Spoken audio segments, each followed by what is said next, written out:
Matius 20, Anda akan belajar soal pondasi hati pagi hari ini. Ada sebuah, come on everyone, wake up. Ada sebuah peristiwa tragis, orang berdoa buat kebangunan rohani yang ketiga. Tapi masalahnya, bisa nggak kamu handle kebangunan rohani dan mengalahkan familiarity? 100 tahun yang lalu, Azusa Street kalah tanda kutip, revival berhenti karena mereka mulai bosan. Manusia itu punya sifat itu. Saya bersyukur setiap Tuhan melatih saya bukan dengan hadirat Tuhan yang kenceng, tapi dengan iman. Kamu merasa hadirat Tuhan atau tidak merasa, apa Tuhan hadir nggak hadir? He always here. Tapi yang berubah apa saudara? Feeling. Betul saudara? Hari ini buat para penggemar IG saya tulis sesuatu quotes yang unik saudara. Saya akan bacain buat saudara. Enggak lah, bukan penggemar IG. Saya bukan hamba Tuhan yang hebat soalnya. Suatu saat, ini meme Christian. Dikatakan gini, ada remaja umur 13 tahun, 13 years old in youth group berkata, I love her with all of my heart. And youth pastor said, tell your heart to shut up.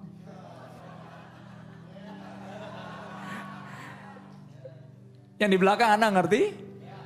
Misalnya Anda berkata, Tuhan kayaknya hari ini saya lemas, nggak punya iman. Kan saya mau berkata jiwa itu rewel.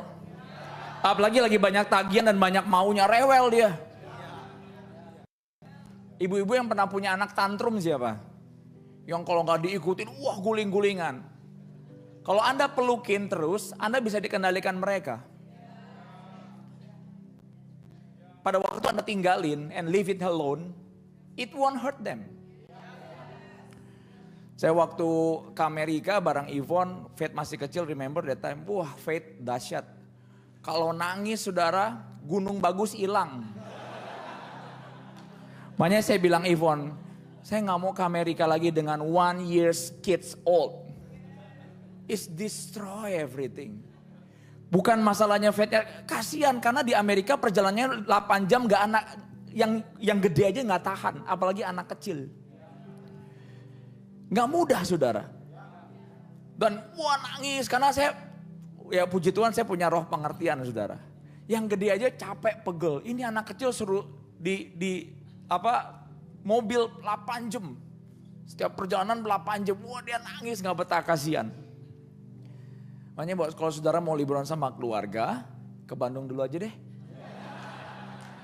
Atau minimal ya ke BSD deh. Karena mereka juga gak ngerti. Nah, feeling saudara kalau nggak dilatih, Anda akan tantrum seperti itu. Lagi nyembah, aduh capek, aduh tuannya kayaknya nggak hadir. Nah, ingat IG saya. Tell your soul to shut up. Kalau nggak Anda kehilangan berkat Tuhan loh. Kasihan song dari udah berkat, he shall reign. Kayaknya nggak ngerasa apa-apa. Padahal mereka udah latihan tiap hari, udah bangun pagi jam 4 pagi. Kalau lihat mereka berjuang 4 jam berdoa tiap hari. Man. Nggak gampang loh.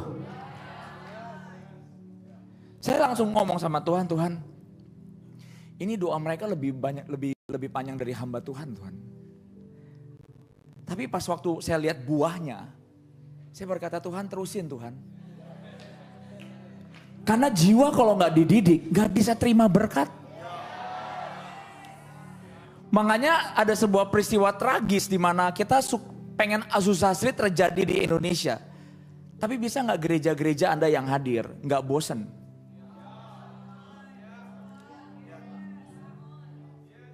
Contohnya saudara, manusia itu punya rasa bosenan.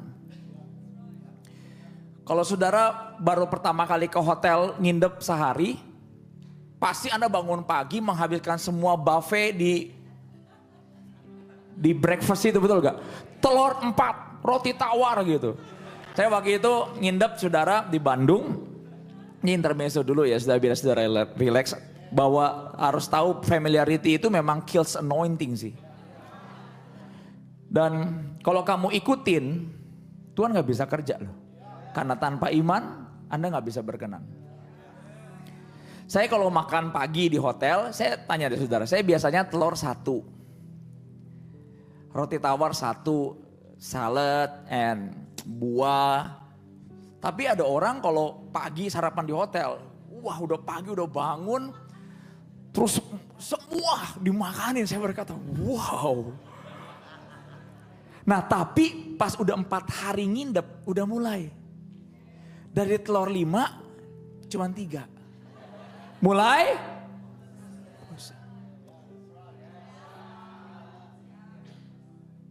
Pertama, I beg you Lord, aku pengen makan yang terbaik. Tuhan berkata, nih gue kasih.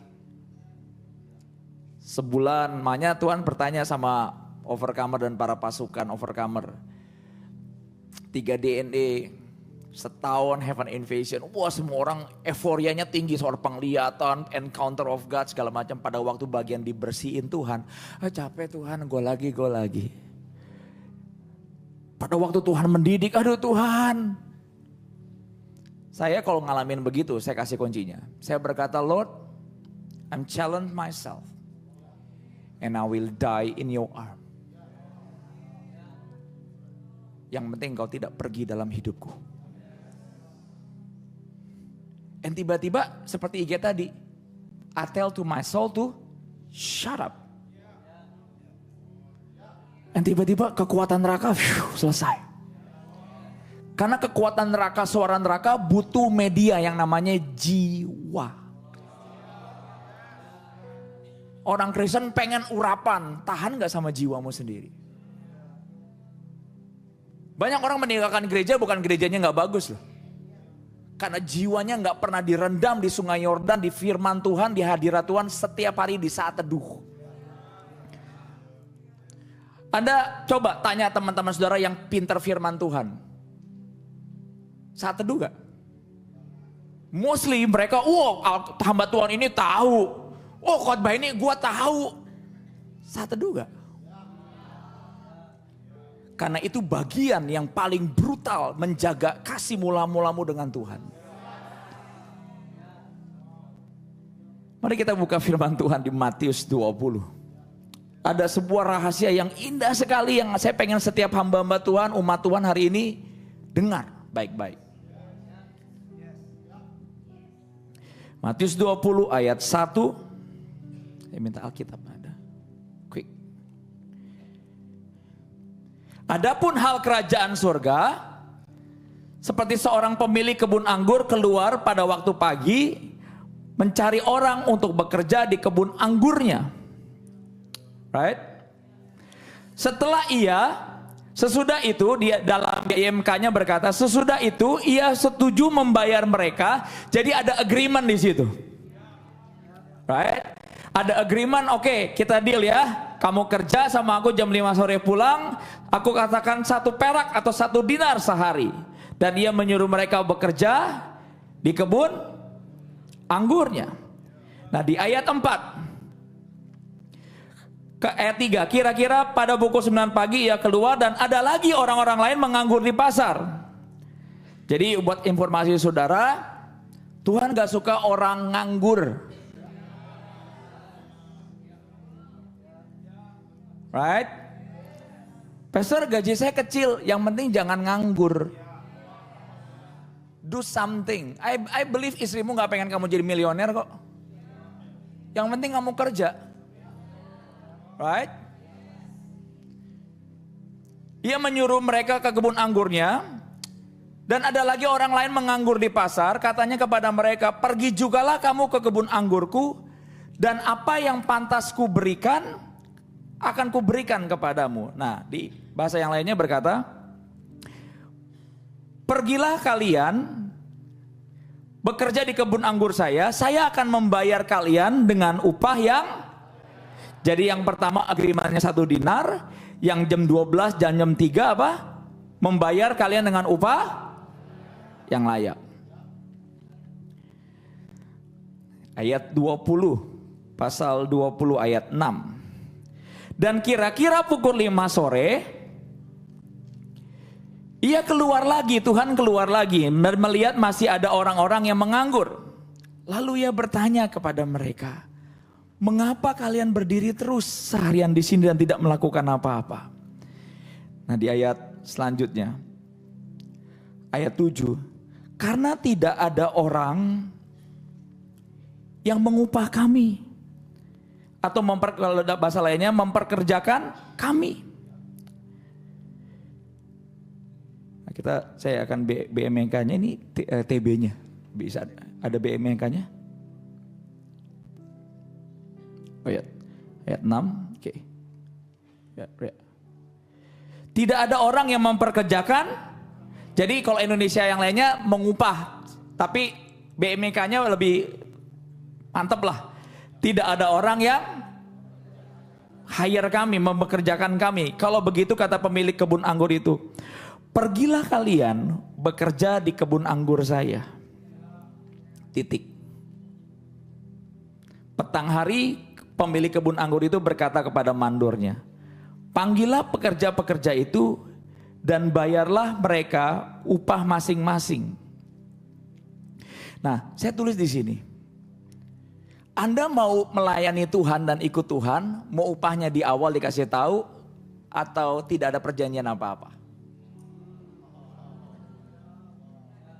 Banyak kan orang mundur dari pelayanan, gue gak dapat apa-apa di gereja ini. Nah, itu orang upah jam 9 pagi. Kalian menginjil jiwa-jiwa, dapat jabatan di Overcomer, sungguh-sungguh ikut Tuhan. Seringkali kalian memaksa Tuhan punya perjanjian upah di awal dalam hidup kalian dengan Tuhan. Makanya kenapa orang bisa kecewa? Karena kirain dibayar. Kenapa orang berhenti ke gereja? Sangkain ikut Tuhan lebih baik. Sangkain kalau kerja gajinya akan lebih gede.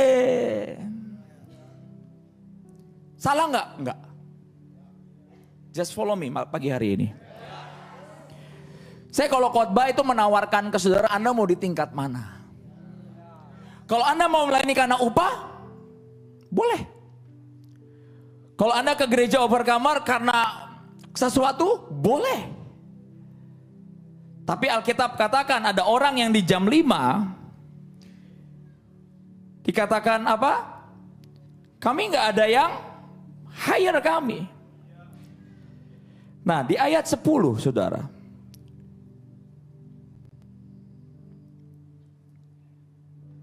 Are you there? Nah, di ayat 8 dulu sebentar. Panggillah pekerja-pekerja itu dan bayarlah upah mereka masing-masing. Ada agreement-nya saudara ya. Dan orang yang masuk terakhir sampai kepada yang pertama. Lalu datanglah pekerja-pekerja mulai bekerja dari pukul 5 petang. Mereka masing-masing menerima 1 perak sesuai agreement, ya. Kemudian datanglah orang-orang yang disewa sejak pagi. Mereka berpikir, nah perhatikan baik-baik. Mereka berpikir mereka akan menerima lebih, padahal mereka hanya diberi 1 uang perak juga. Agreementnya apa sama Tuhan? 1, apa yang membuat mereka akhirnya gugur? Mereka berpikir, kalau aku lakukan lebih buat Tuhan, berarti bonusnya tambah. Lebihnya itu kadang-kadang rasa penghargaan. Lebihnya itu, makanya saya berkata setan itu banyak bersembunyi di balik pelayanan. Pelayanan kamu gunakan sebagai ajang pembuktian dan untuk menerima kamu berpikir bisa lebih sama Tuhan. Kenapa banyak orang berhenti pelayanan? Sangkan pelayanan, kerjaan gue kok gak naik lebih dari yang lain. Nah itu, mereka berpikir kalau gue lebih banyak pelayanan, gue berdapat lebih. Kecewa gak? Marah pasti sama Tuhan. Alkitab jelas katakan sikap hati, pondasi hati ini. Mereka berpikir akan menerima lebih. Kalau Anda nabur di hadapan Tuhan dibuat gereja ini, Anda kerja keras bagi gereja ini, bawa jiwa-jiwa menginjil dan ikut cell group dan bertumbuh dengan Tuhan. Apa yang Anda pikirkan? Banyak orang apa? pada waktu tidak dikasih lebih, kecewa gak? Kecewa. Tapi Tuhan gak keberatan loh. Alkitab katakan tetap dikasih.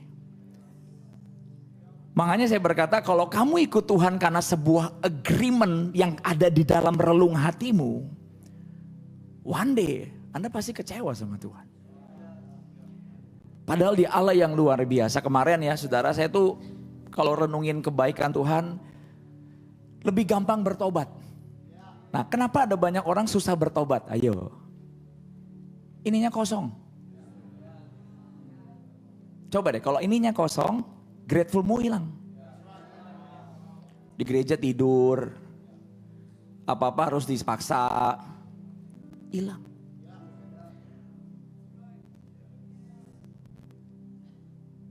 Nah, kemarin saya di rumah setelah pulang dari XO, malam saya nyembah Tuhan, saya berkata Tuhan, saya harus kalahkan apa yang pernah menghancurkan Azusa Street bersama Overcomer. Makanya setan paling suka kalau orang Kristen yang ininya kosong, pengen dicasnya cuman waktu minggu. And ada sebuah saya melihat diri saya dan Overcomer itu jauh dari hebat. Tapi mukjizatnya gila. Kemarin saya ada satu hamba Tuhan ya sharing saudara. Dalam hidupnya dia udah kerja yang terbaik kalau secara kerja keras. Saya dengan banyak hamba Tuhan jauh banget. Dengan itu aja saya udah malu untuk sombong. Jauh banget. Tapi saya ngobrol sama Tuhan, kok bisa ya? Orang udah luar biasa begitu. Kesembuhannya paling mentok saudara. Mungkin dia cerita saudara. Mungkin perut kembung, masuk angin, diare segala macam. Itu juga dalam namanya misalnya saudara. Tapi di Overcomer lagi khotbah, tiba-tiba ada surat masuk penglihatan. Pastor, ada orang hari ini yang datang, seorang wanita datang dengan kista. Sembuh. Saya mikir nengking enggak. Hebat enggak. Saya tuh ikut Tuhan udah gak mikir yang tadi. Berharap menerima lebih. Saya kasih yang terbaik bagi saudara. Saya berdoa bagi gereja. Udah gak ada di pikiran mental saya, dapatlah lebih. Itu yang buat orang celaka di situ. Setan akhirnya pakai senjata berharap menerima lebih itu membuat kamu mundur dari pertandingan iman. Pak Heri kasih misalnya 5M buat Overcomer sama yang kasih 2.000 perak. Sama gak hebatnya? Sama. Kalau gak ada pikiran berharap menerima lebih. Karena ujung dan awalnya adalah kita pengangguran kok di dalam Tuhan. Makanya Alkitab katakan kalau kamu gak mau dipakai, batu-batu gue bisa pakai. Yesus ngomong begitu, kalau kamu gak mau memuji aku, batu-batu bisa. Tapi kenapa aku milih kamu? Batu-batu gak perlu maintenance. Anda maintenance-nya tinggi. Makanya ikut Tuhan ininya gak boleh kosong. Kalau kamu nyembah, lagunya lagi enak, langsung begini. Kamu tinggal 3 minggu juga. Ketemu cewek cantik hilang tuh iman.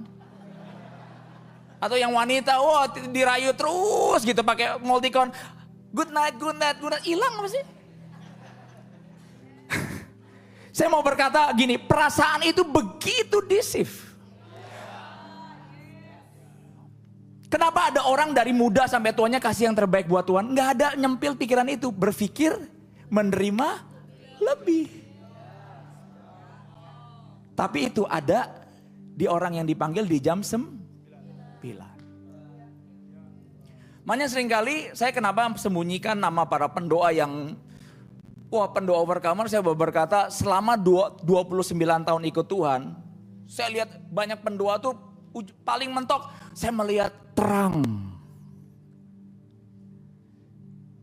Saya melihat siluet, saya melihat ada sungai, mentok. Di overcomer enggak loh. Saya berkata, kenapa saya harus sembunyikan mungkin identitas dan nama mereka? Untuk mereka berpikir apa? Semua karena anugerah. Enggak ada pengen gini, lebih.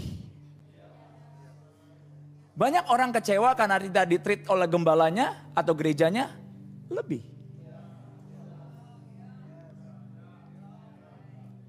Kemudian datanglah pekerja itu berkata mereka berpikir akan menerima lebih. Nah, Tuhan itu luar biasa. Ayat 14 dikatakan begini. Nah, ambillah upamu dan pergilah. Kain kebun anggur itu menjawab kepada salah satu orang dari mereka, kawan, saya tidak bersalah kepadamu. Bukankah engkau setuju menerima upah 1 perak untuk pekerjaan sehari? Nah, kalau saya boleh sarankan sebagai gembala, ikut Tuhan, jangan mau ada perjanjian upah.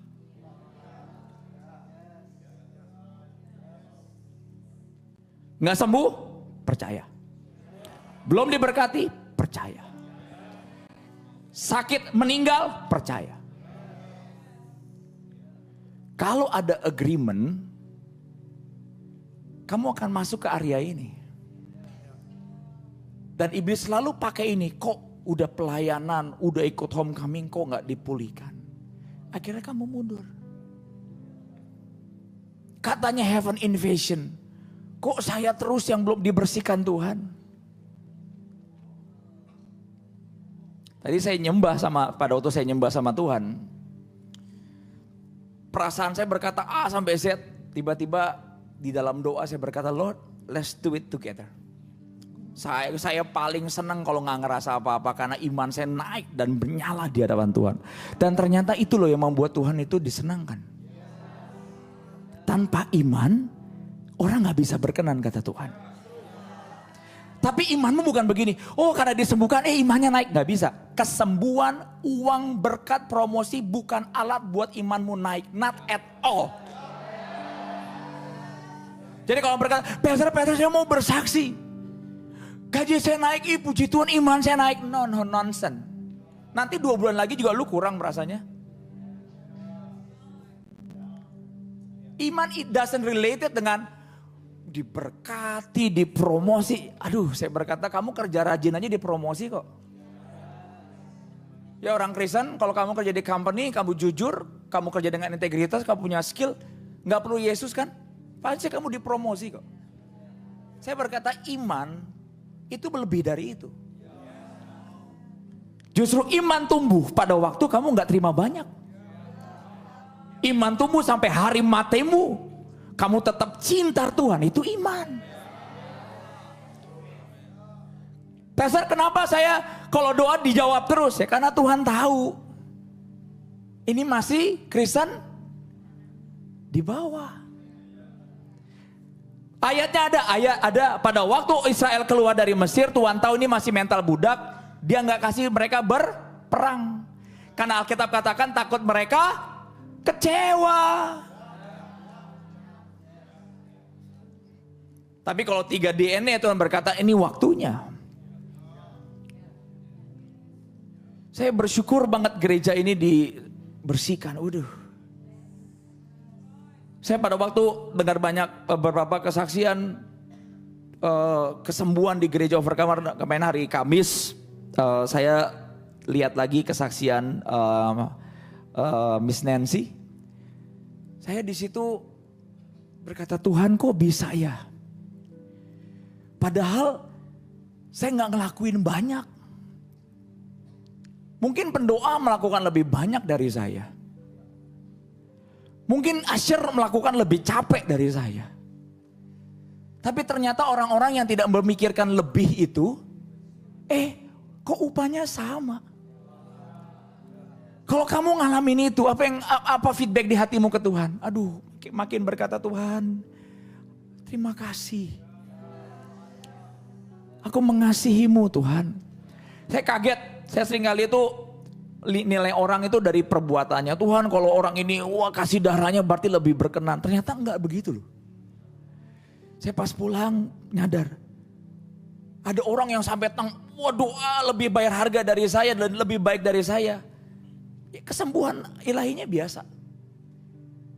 Di Overcomer nggak ada metode kesembuhan ilahi gaya Jesus Image, Benny Hinn atau apa. Sembuh. Dari wasir lah. Saya berharap mereka nggak juga masuk ke dosa yang lama dengan nantang Tuhan dengan cabai yang baru. Begitu banyak pekerjaan, kehamilan, malaikat. Minggu ini banyak kesaksian malaikat mengurapi rumah kalian kan.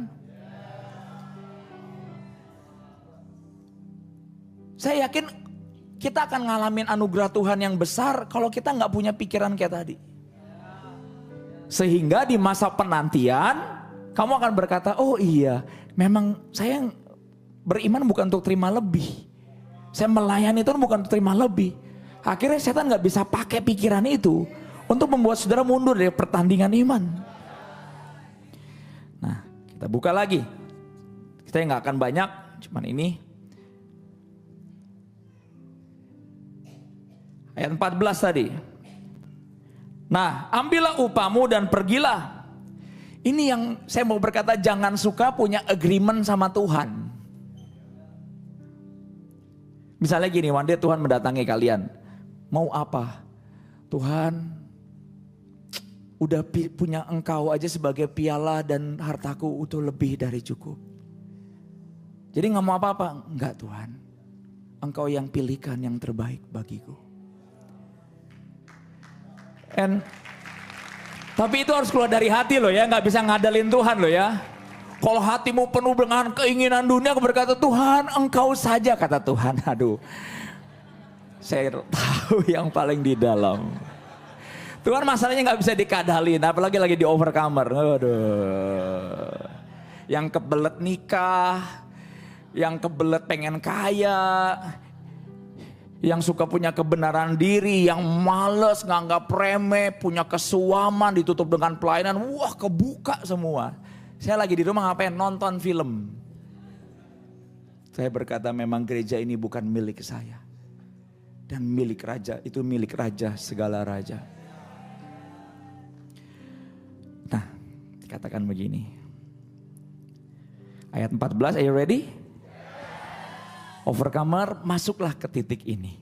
Nah, ambillah upamu dan pergilah kepada hamba yang 1 perak, 1 dinar dari jam 9 sampai jam 3 sore. Dikatakan ini ada satu ayat yang nyempil. Ya. Ambillah upamu dan pergilah, saya memang ingin, garis bawahi, saya memang ingin memberi kepada orang yang masuk terakhir itu upah yang sama dengan yang saya berikan kepadamu. Pada waktu orang-orang itu protes, kenapa Tuhan mereka, kenapa dia? Tuhan jawab simple and hurt. Loh, saya memang ingin memberkati upah yang sama dengan kamu yang bekerja dari jam 9 pagi.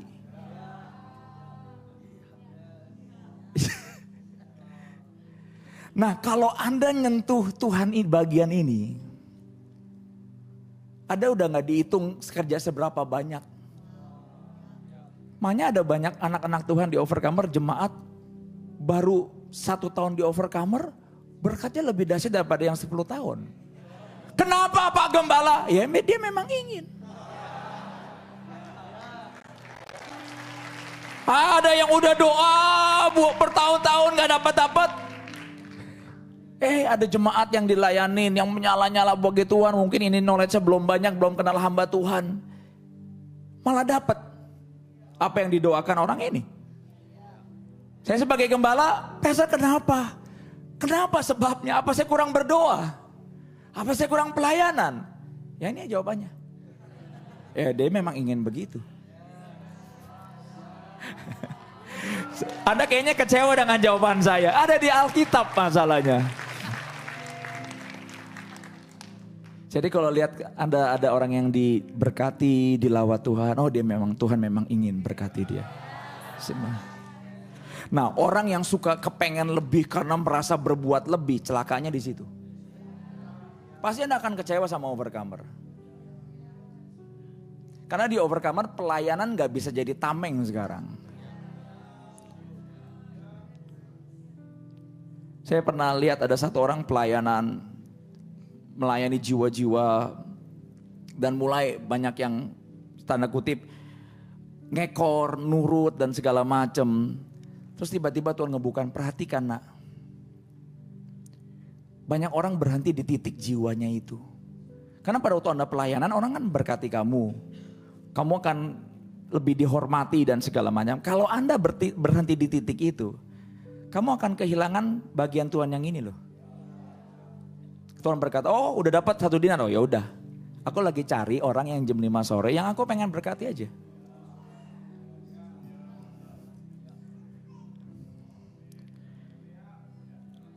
Nah, pada waktu saya dengar ada banyak anak-anak Tuhan di gereja-gereja saudara.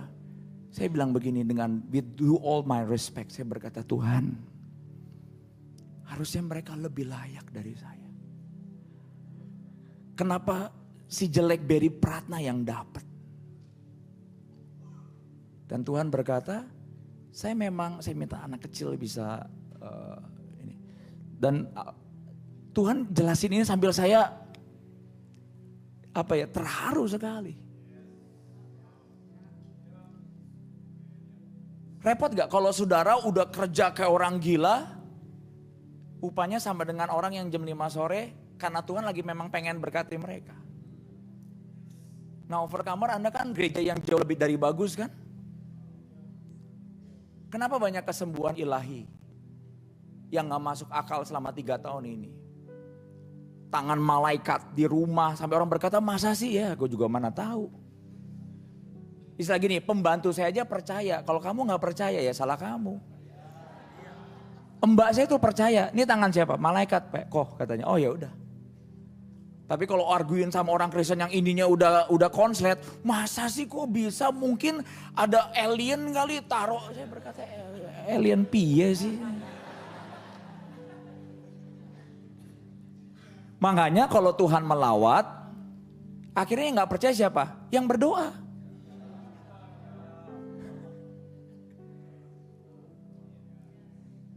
Tuhan itu cara kerjanya itu luar biasa. Jadi kalau pagi hari ini Anda pulang ditandangin Tuhan, mau apa? Udah mulai pinter kan? Tuhan, kata Pak Gembalaku, Engkaulah segalanya. Oke, siap dibersihkan? Oke, kata Tuhan, masuk ke Sungai Yordan. Oh Tuhan sakit, oh Tuhan harga dirinya hilang. Loh katanya mau. Karena mengeluarkan perasaan dan pikiran harusnya dapat lebih itu gak gampang loh nak, kata Tuhan. Karena setiap manusia pengen dihargai. Nah saya bertanya tiba-tiba pada waktu sebelum saya tidur Tuhan jelasin ini. Tuhan berkata begini, nak kenapa aku ngomong di awal kepada yang jam 9, jam 12, jam 3 upah yang sepadan itu. Kenapa aku gak ngomong kepada yang jam 5? Anda pernah berpikir gak? Dia berkata apa tadi? Aku akan memberi, sesudah ia setuju membayar mereka satu orang, satu perak sehari. Dan yang kedua dikatakan gini, saya akan membayar kalian dengan upah yang layak. Kenapa enggak yang jam 5 dia ngomongin 1 dinar? Tuhan nanya kepada saya berkata, can you explain to me? Tuhan berkata, karena aku tahu yang jam 9 pagi, jam 12 dan jam 3 tanpa aku ngomong upah, mereka tidak mau mengikut aku.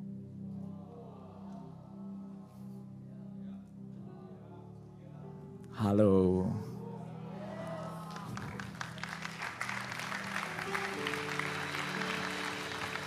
Bukankah itu hati kita seringkali? Mau pelayanan enggak? Surga tingkat ketiga. Kata Tuhan, aku tahu hatimu. Tapi ada orang berkata, Tuhan berkata, mau pelayanan enggak? Dapat apa? Dapat Tuhan. Dan berkata, Tuhan, memang aku tuh jam 5. Apapun yang Tuhan mau lakukan bagi gereja ini, do your will Lord. Jadi ternyata bukan Tuhannya yang pengen kasih upah loh. Tuhan tahu yang jam 9 pagi tipe orang Kristen atau gereja yang jam 9 pagi. Kalau gak di ngomongin upah dan yang sepadan, gak mau.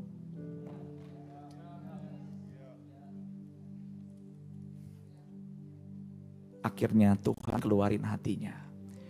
Dia kasih yang jam 5 sore seperti yang sudah 30 tahun bangun gereja atau juga pelayanan atau semua orang yang lebih baik dari saya. Dan banyak orang berkata, kenapa overcomer? Ada jawabannya. Tuhan lagi pengen aja. Makanya di situ saya berkata, Tuhan, kalau kau tinggalkan overcomer, saya orang yang paling malang di muka bumi ini. Karena dari awal kita gak punya agreement dapat apa dan punya apa dan dikasih apa loh Tuhan. Dari awal aku ikut Engkau karena aku harusnya binasa. Gak dapat apa-apapun, dicintai raja segala raja, itu lebih dari cukup.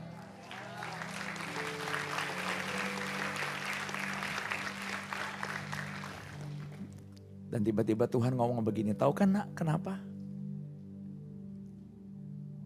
Orang udah doa tengkang-tengking, doain pakai urapan, mandiin. Mentok-mentok tanda kutip mungkin kesembuhannya yang biasa. Dia overcomer, harus diajarin, urapinnya, dikasih penglihatan satu-satu di homecoming, diberesin, dibersihkan. Wah, Anda tahu mungkin seorang anak yang kalau ngurus orang tuanya yang sudah lansia, mudah nggak? Nggak mudah loh. Atau seorang ibu yang punya anak kecil yang berantakin, cemongin, coret-coret tembok. Capek gak? Capek. Dan Tuhan ambil part itu bagi gereja kita. Jadi buat saudara yang hadir, kalau Anda sulit bertobat, berhati-hati. Karena gak selamanya Tuhan menunggu engkau. Saya mau ceritain satu penglihatan dan saya tutup dengan ini. Terharu gak sama cintanya Tuhan? Worshipper jadi semangat gak 1-4 jam di bulan ini? Begininya gemeteran atau apa nih semangat?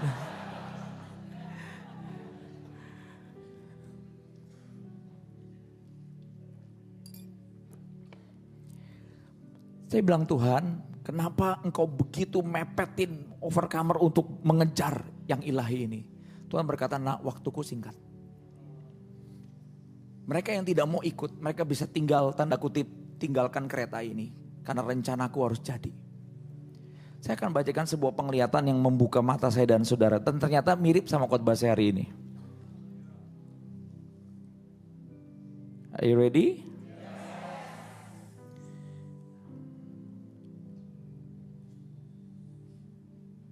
Dikatakan begini. Mana ya? Oh iya. Mata saya udah jam 5 pagi nih. 5 sore nih. Di penglihatan itu Roh Kudus berkata tujuan kereta overcomer. Perhatikan baik-baik. Mirip sama khotbah pagi hari ini. Dan penglihatan saya berlanjut. Saya melihat sudah ada di sebuah stasiun dan saya melihat di depan saya ada kereta putih dilapisi warna emas dengan 5 warna. Putih, emas, biru, dan ungu. Dan itu 3 DNA overcomer.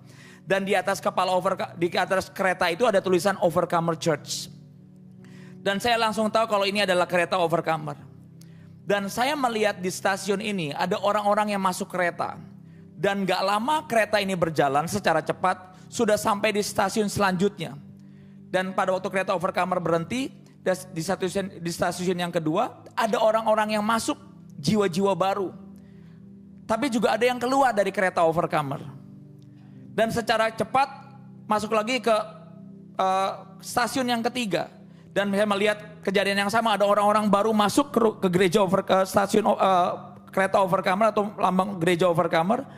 Dan ada juga yang keluar dari kereta overcomer. Dan selanjutnya kereta overcomer kembali berjalan secara cepat sampai di stasiun selanjutnya. Dan kereta overcomer berhenti lagi.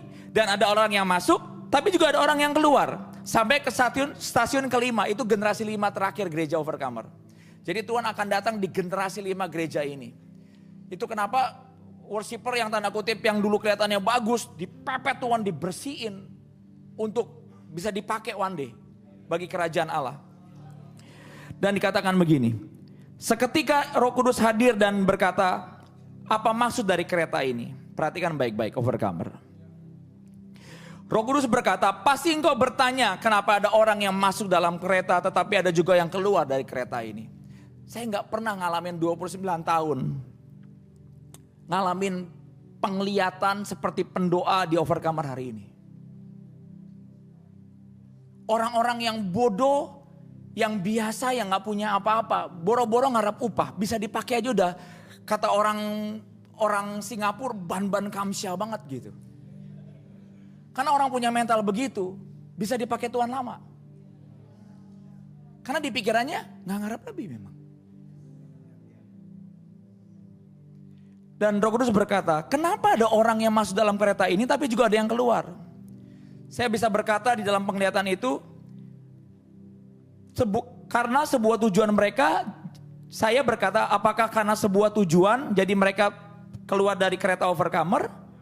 Dan Roh Kudus menjawab kereta ini, sebenarnya yang berhenti itu bukan untuk menurunkan penumpang, tetapi membawa orang-orang melihat tujuan utama kereta overcomer di mana dan untuk melihat tujuan utama kereta overcomer. Anda ngerti maksud saya? Jadi ternyata di stasiun pertama sampai kelima bukan untuk menurunkan penumpang, naikin jiwa-jiwa yang terhilang. Dan secara cepat saya melihat ada sebuah denah map atau peta. Tujuan kereta ini ada gambar yang bertujuan tertulis rumah Bapa. Dan sebelum di garis itu saya melihat kembali ada sebuah nama tempat yang tertulis Monas. Sebelum itu tugas akhir overcomer. Lalu Roh Kudus kembali melanjutkan jawabannya. Tujuan kereta ini adalah memang surga. Tetapi sebelum sampai ke akhir itu, ada sebuah perberhentian terakhir melihat jiwa-jiwa semua naik ke kereta ini. Jadi akan ada stasiun pertama sampai 5, kita akan melihat terus jiwa-jiwa berdatangan.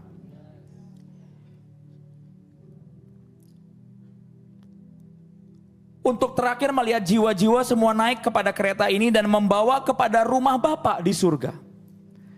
Dan seketika saya bisa bertanya, Roh Kudus kalau sudah tahu tujuan akhirnya, kenapa orang-orang ini pada keluar dari kereta itu di stasiun pertama, kedua, ketiga, dan keempat, dan kelima selalu ada yang keluar. Dan Roh Kudus menjawab, karena memang tujuan mereka bukan untuk ke rumahku, melainkan ada sebuah agenda mereka sendiri dan itulah tujuannya. Jadi kalau hatimu penuh dengan dunia, uang, semuanya kenikmatan dunia, one day Anda akan keluar tanda kutip turun dari kereta overcomer. Karena tujuan gereja ini bukan untuk itu. Untuk menjadi penginjil-penginjil, membawa orang ke rumah Bapa. Akhirnya apa yang membuat kita berhenti ikut Tuhan? Apa yang bersuara paling keras dan agenda yang selalu ada di hatimu. Pas di stasiun itu kamu udah dapat yang kamu mau, kamu berkata, terima kasih Tuhan, thank you, keluar. Dan itu gak harus pindah agama loh.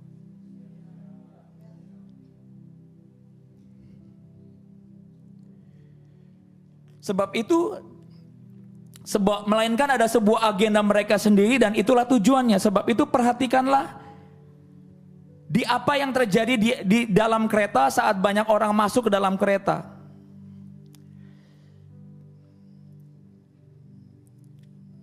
Saya bacain, Anda punya waktu untuk saya bacain terakhir?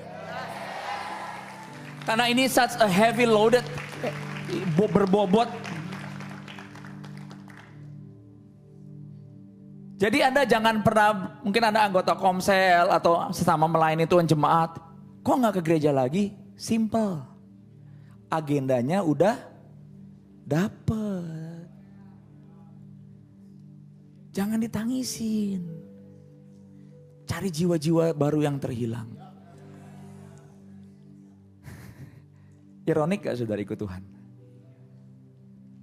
Kenapa orang yang jam 9 pagi, jam 12 siang, jam 3 sore akhirnya protes sama Tuhan. Dan akhirnya kenapa akhirnya yang jam 5 yang dapat? Karena memang dari awal Tuhan tahu pas dipanggil di pengangguran hatinya bersuara 1 dinar. Upah yang layak. Tapi jam 5 sore gak ada pikiran itu. Nangkep ya? Mirip gak? Jadi kalau saudara hari ini lihat kiri kananmu, kok gak ada dia lagi? Udah dapat agenda yang mereka mau.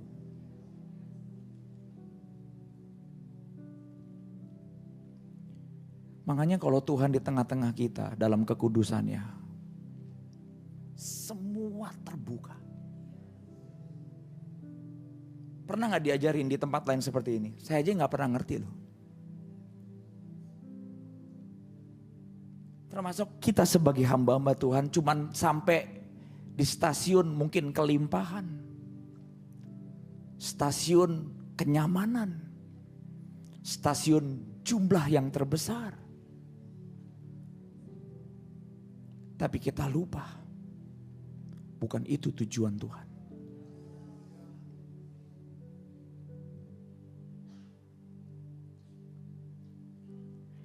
Kenapa di Overcomer ada banyak orang-orang yang seharusnya nggak layak masuk gereja malah layak?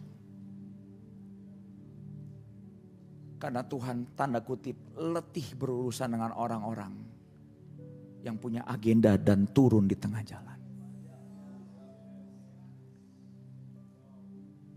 Akhirnya dia pakai orang-orang yang jam 5 sore. Dan seperti Paulus berkata, hidup bagi Kristus. Mati adalah untung.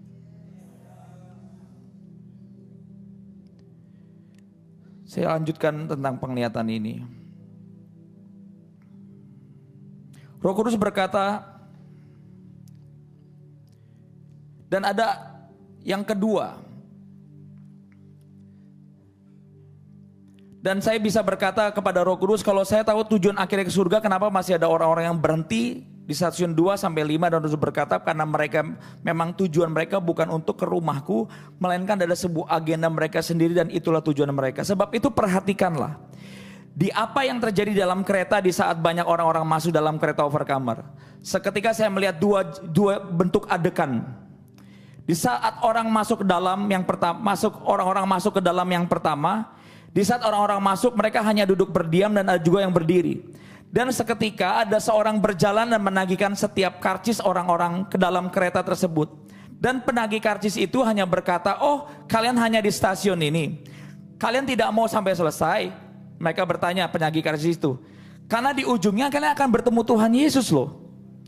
Dan di saat kereta Overcomer berhenti untuk menjemput jiwa-jiwa yang sudah menunggu di stasiun itu. Beberapa orang itu keluar, tidak ada orang yang menahannya. Lalu orang itu pergi begitu saja karena tidak ada lagi yang mengingatkan orang-orang ini.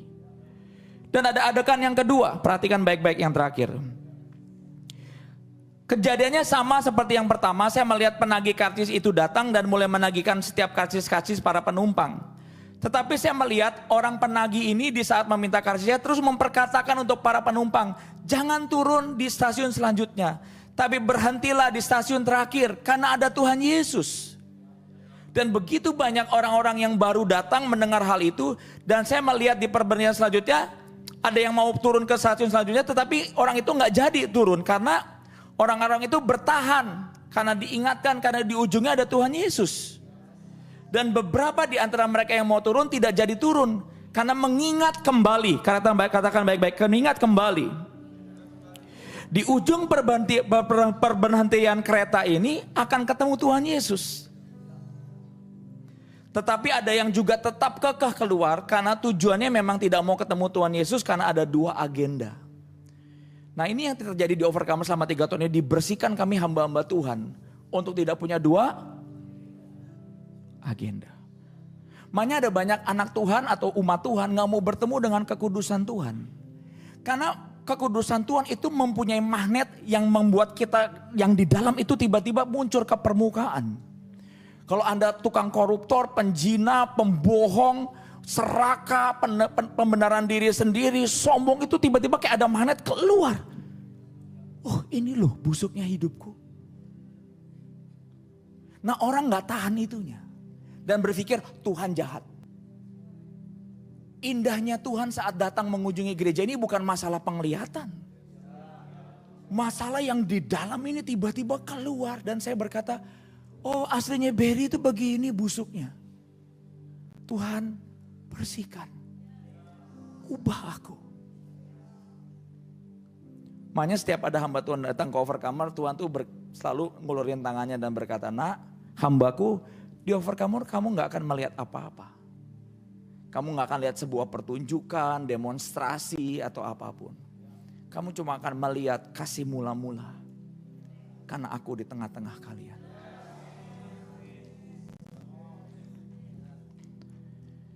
Tutup semua Alkitabmu.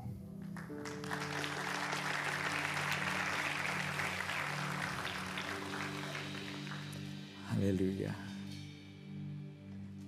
Siapa tahu di saat teduh minggu ini kalian didatengin Tuhan.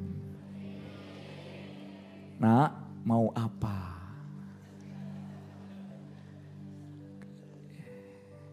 Mau gak jujur ketahuan? Tuhan, mauku banyak. Ubahkan hatiku Tuhan. Sampai aku bisa menjadi hamba-Mu yang jam 5. Dan gak pengen apa-apa, cuman Engkau dan hanya Engkau. Mari kita beri yang terbaik, Pak Wilki akan memimpin persembahan.